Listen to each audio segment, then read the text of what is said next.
ഞാൻ കൊല്ലത്ത് നിന്ന് വരുവാണ്. എൻ്റെ പേര് സബിത.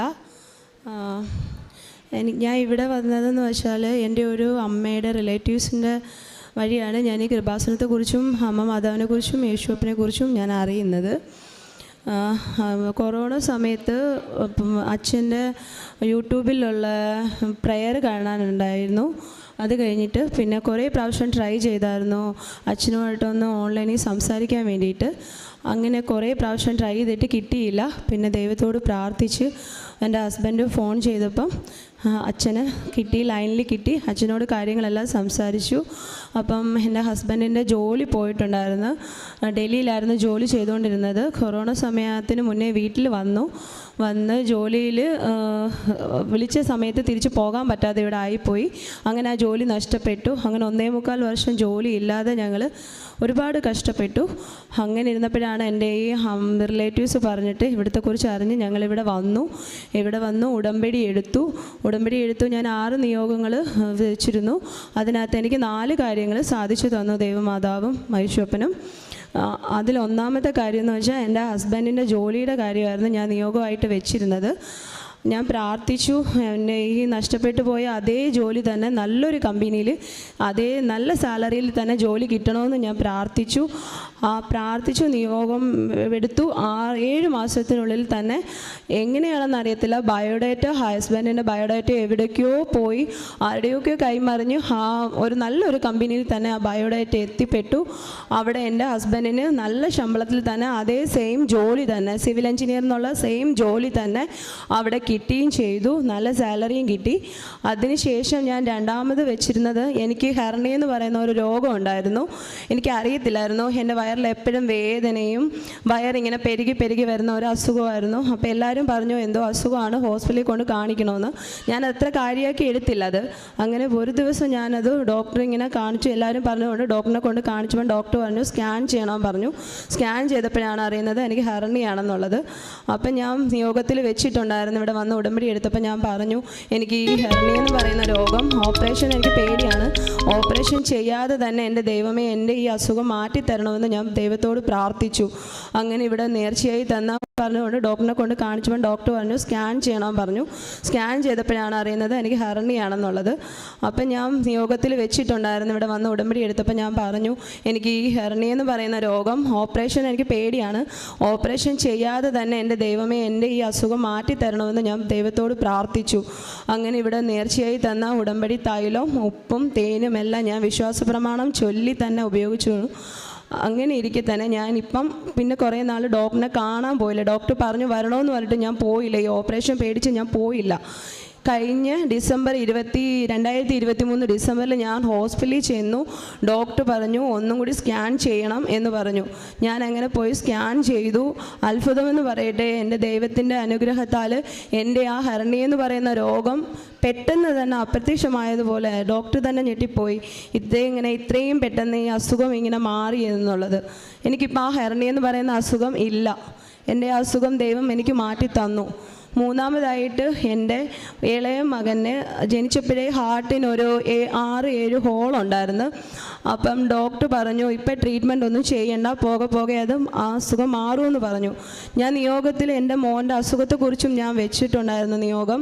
ദൈവത്തോട് പ്രാർത്ഥിച്ചു എൻ്റെ ഈ മോൻ്റെ അസുഖം, ഈ ഹോള് മാറ്റിത്തരണേന്ന് ഞാൻ പ്രാർത്ഥിച്ചു. ദിവസേന പ്രാർത്ഥിച്ചു. മോന് ഉടമ്പടി തൈലം പുരട്ടി നെഞ്ചിൽ കുരിശു വരച്ചു. വിശ്വാസ പ്രമാണം ചൊല്ലി നെഞ്ചിൽ കുരിശു വരച്ചു. ഞാൻ പ്രാർത്ഥിച്ചു. എൻ്റെ ദൈവത്തിൻ്റെ അനുഗ്രഹത്താലും എൻ്റെ ഇളയ മകൻ്റെ ആ ഹാർട്ടിലെ ഹോള് പൂർണ്ണമായി മാറി. ഡോക്ടർ 2023 ഞാൻ ടെസ്റ്റ് ചെയ്തപ്പം പറയുന്നു ഒരു മൈന്യൂട്ടായിട്ടുള്ള ചെറിയ ഒരു പ്രോബ്ലം മാത്രമേ ഉള്ളൂ, ബാക്കി ഹാർട്ടിലെ പ്രോബ്ലംസ് ഫുള്ളും മാഞ്ഞു പോയി എന്ന് പറഞ്ഞു. അത് കഴിഞ്ഞിട്ട് അതും എൻ്റെ ദൈവത്തിൻ്റെ അനുഗ്രഹത്താലാണ് എനിക്ക് ഇത്രയും നന്മ ഉണ്ടായത്. എൻ്റെ അസുഖം എന്ന് പറയുന്നത് ട്രീറ്റ്മെൻറ്റിലൂടെ അല്ലാതെ എൻ്റെ ദൈവത്തിൻ്റെ അനുഗ്രഹത്താൽ എൻ്റെ അസുഖം പൂർണ്ണമായും സൗഖ്യപ്പെടുത്തി തന്നത് എൻ്റെ മാതാവും എൻ്റെ യേശുവപ്പനും മാത്രമാണ്. നാലാമതായിട്ട് എൻ്റെ നിയോഗത്തിൽ ഞാൻ സമർപ്പിച്ചതെന്ന് വെച്ചാൽ എൻ്റെ പപ്പയ്ക്ക് ഒരു 35 വർഷം കൊണ്ട് കാലിന് വേരിക്കോസിൻ്റെ രോഗമുണ്ടായിരുന്നു. പപ്പയ്ക്ക് പക്ഷേ തികഞ്ഞ ഒരു ഹിന്ദു സമുദായത്തിലെ ഒരു വിശ്വാസമാണ്. പപ്പയ്ക്ക് ഇതിലൊന്നും വിശ്വാസവും കാര്യങ്ങളും ഒന്നുമില്ല. പക്ഷേ എനിക്കിതിൽ നല്ല വിശ്വാസമായിട്ട് ഞാൻ പണ്ട് മുതലേ പ്രാർത്ഥിക്കുകയും ഇടിക്കുകയും എല്ലാം ചെയ്യുന്ന ഒരു വ്യക്തിയായിരുന്നു. എൻ്റെ പപ്പയെ ഞാൻ ഇതിലോട്ട് വിശ്വസിക്കുകയും പ്രാർത്ഥിക്കുകയും ചെയ്തപ്പോൾ എന്നെ കുറ്റം പറഞ്ഞു, എന്നെ പള്ളിയിൽ കൊണ്ടുപോകുന്നവരെയൊക്കെ കുറ്റം പറഞ്ഞ് വഴക്ക് പറയുകയൊക്കെ ചെയ്തു. പപ്പയുടെ ഒരു 35 വർഷം കൊണ്ടുള്ള വേരിക്കോസിൻ്റെ അസുഖത്തെ പറ്റി ഞാൻ നിയോഗത്തിൽ സമർപ്പിച്ചു പ്രാർത്ഥിച്ചായിരുന്നു. എൻ്റെ പപ്പയോട് ഞാൻ പറയും, കൂടെ സമയം കിട്ടുമ്പോഴേക്കും ഞാൻ പപ്പ അടുത്ത് ഈ കാര്യത്തിൽ പറയുമ്പോൾ പപ്പ അതത്ര വിശ്വാസത്തിൽ എടുത്തിട്ടില്ല. ഞാൻ നിയോഗം വെച്ചു, ഞാൻ എൻ്റെ പപ്പയുടെ അസുഖത്തെ കുറ്റി പറഞ്ഞു. പപ്പ എപ്പോഴും ഒരു പുച്ഛഭാവത്തിൽ സംസാരിക്കുകയും ചെയ്തിരുന്നു. എപ്പോഴും ഞാൻ ദൈവത്തോട് പ്രാർത്ഥിച്ചു, എന്തെങ്കിലും എൻ്റെ അച്ഛനെ ഇവിടെ എൻ്റെ ദൈവത്തിനെ അറിയാനുള്ളൊരവസരം എൻ്റെ പപ്പയ്ക്ക് ഒരുക്കി കൊടുക്കണമെന്ന് ഞാൻ ദൈവത്തോട് പ്രാർത്ഥിച്ചു. എൻ്റെ പപ്പയുടെ കാല് ഒരുപാടെടുത്തിട്ട് ട്രീറ്റ്മെൻറ്റ് ചെയ്തിട്ട് ഒന്നും കുറഞ്ഞില്ല. 2-3 പ്രാവശ്യം ഓപ്പറേഷൻ ചെയ്തു, എന്നിട്ടും കുറഞ്ഞില്ല. കാല് മുറിക്കേണ്ട അവസ്ഥ വരെ വന്നു. കാല് മൊത്തം വെട്ടിപ്പൊളർന്നു, കീറിയ പോലെയായി, വ്രണം ഒഴുകുകയും ചോര ഒലിക്കുന്ന പോലെയായി. അവസാനം പപ്പ കിടന്ന് ഉറങ്ങിയപ്പം പപ്പ അറിയാതെ തന്നെ ഉറക്കത്തിൽ ഞാൻ ചെന്ന് കയ്യിൽ തൊട്ട് വിശ്വാസ പ്രമാണം ചെല്ലും, തേൻ പുരട്ടി കൊടുക്കുകയൊക്കെ ചെയ്യുമായിരുന്നു. പപ്പ ഇതൊന്നും അറിയത്തില്ലായിരുന്നു. അങ്ങനെ ഒരു ദിവസം പപ്പ ഉറങ്ങിക്കിടന്ന സമയത്ത് 2023 ഉറങ്ങിക്കിടന്ന സമയത്ത് പപ്പേനെ സ്വപ്നത്തിൽ കാണിച്ചു. വെഞ്ചരിക്കുന്ന ഒരു മാതാവുണ്ട്, അവിടെ നീ പോയതിന് ശേഷമേ നിൻ്റെ ഈ അസുഖം മാറുള്ളൂ എന്ന് പറഞ്ഞു. പപ്പ രാവിലെ ഉറക്കം എണീറ്റിട്ട് എന്നോട് പറഞ്ഞു, മോളെ എനിക്കൊരിങ്ങനൊരു സ്വപ്നത്തിൽ ഒരു ദർശനം തന്നു, അത് ഏത് പള്ളിയാണെന്ന് എനിക്ക് അറിയത്തില്ല, മോക്കറിയാമെന്നുണ്ടെങ്കിൽ അതൊന്ന് പറയാൻ പറഞ്ഞു. ഞാൻ അന്നേരം ഞങ്ങൾ കൊല്ലത്തായതുകൊണ്ട് അവിടെ കൈകുട്ടീശോയുടെ പള്ളിയുണ്ട്, വേളാങ്കണ്ണി മാതാവിൻ്റെ പള്ളിയുണ്ട്. ഞാൻ മുടങ്ങാതെ എല്ലാ ആഴ്ചകളിലും എനിക്ക് പോകാൻ പറ്റുന്ന ദിവസങ്ങളിലെല്ലാം ഞാൻ പോകുന്ന ഒരു വ്യക്തിയാണ്. അപ്പം ഞാൻ പറഞ്ഞു, പപ്പയെ ഒരു കാര്യം ചെയ്യും, മാതാവിൻ്റെ അടുത്തും കൈകുട്ടീശോയുടെ അടുത്തും ചെന്ന് പ്രാർത്ഥിക്കണം, പ്രാർത്ഥിച്ചിട്ട് അവിടുത്തെ അച്ഛനെ കാണാൻ പറ്റുമെങ്കിൽ അച്ഛനോട് ഈ കാര്യം സംസാരിക്കണം, അച്ഛനപ്പം കറക്റ്റായിട്ട് പറഞ്ഞു തരും. പിന്നെ ഈ പറഞ്ഞ പള്ളി എന്ന് വെച്ചാൽ ഞാനിവിടെ ആലപ്പുഴ പോയ പള്ളിയാണെന്ന് പറഞ്ഞു. അങ്ങനെ പപ്പ അന്ന് തന്നെ വൈകിട്ട്, ഒരു ബുധനാഴ്ചയായിരുന്നു, വൈകിട്ട് തന്നെ ചെന്നു, 2 പോയി പ്രാർത്ഥിച്ചു. അച്ഛനെ കണ്ടു. അച്ഛനോട് സ്വപ്നത്തിലെ വിവരണം പറഞ്ഞപ്പോൾ അച്ഛൻ പറഞ്ഞു, ഇത് കൃപാസനം എന്ന് പറയുന്ന പള്ളിയിലാണ് നിങ്ങളെ സ്വപ്നത്തിൽ കാണിച്ചു തന്നത്, അതുകൊണ്ട് അവിടെ തന്നെ ചെന്ന് നിങ്ങൾ പ്രാർത്ഥിക്കണം, അപ്പം നിങ്ങളുടെ കാല് സൗഖ്യപ്പെടുമെന്ന് പറഞ്ഞു.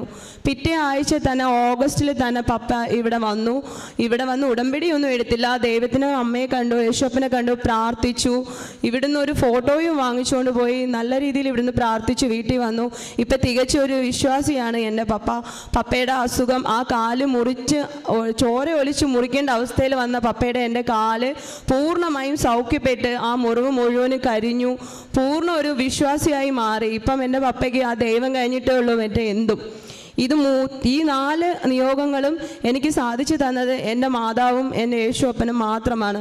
ഞാനിവിടെ വരാനുണ്ടായതും എല്ലാം എൻ്റെ ആ ചേച്ചി വഴിയും ഇവിടെ ഓൺലൈനിലൂടെ അച്ഛൻ്റെ ഉടമ്പടിയിൽ കാണുകയും ചെയ്തു, പ്രേയർ കണ്ടു, പിന്നെ അച്ഛനെ വിളിച്ചപ്പോൾ കിട്ടി, അങ്ങനെ സംസാരിച്ചതിലൂടെയാണ്. എനിക്കിപ്പം എൻ്റെ ഒരു ദൈവം കഴിഞ്ഞിട്ടേ ഉള്ളൂ എനിക്ക് എന്തും. ഞാൻ പ്രാർത്ഥിക്കാതെ നിയോഗത്തിൽ വയ്ക്കാത്ത ഒരുപാട് കാര്യങ്ങൾ എനിക്ക് ദൈവം സാധിച്ചു തന്നു. അതിന് ദൈവത്തിന് 1000 നന്ദി. എൻ്റെ മാതാവിനും യേശുപ്പനും 1000 നന്ദി. ഈ ജീവിതം മുഴുവനും ഞാൻ എൻ്റെ ദൈവത്തോട് കടപ്പെട്ടവളാണ്, ഞാനും എൻ്റെ കുടുംബവും. പത്രം ഞാൻ കൊടുത്തിട്ടുണ്ട്. ഇപ്പം ഞാൻ വീണ്ടും എടുത്തിട്ട് എനിക്ക് പുതുക്കാൻ പറ്റിയിട്ടില്ലായിരുന്നു. ഞാൻ ഇപ്പോഴാണ് വന്നത്. അപ്പോൾ എനിക്ക് പത്രം കിട്ടിയിട്ടുണ്ട്. അത് മുഴുവനും ഞാൻ കൊടുത്തു തീർക്കും. എൻ്റെ ദൈവം അതിനെ സഹായിക്കുമെന്ന് എനിക്ക് ഉറച്ച വിശ്വാസമുണ്ട്. മനന്തൊന്ന് വിളിച്ചപ്പോഴൊക്കെയും എന്നെ വിളി കേട്ടത് എൻ്റെ ദൈവം മാത്രമാണ്. 1000 നന്ദി. എൻ്റെ ദൈവത്തിന് 1000 നന്ദി.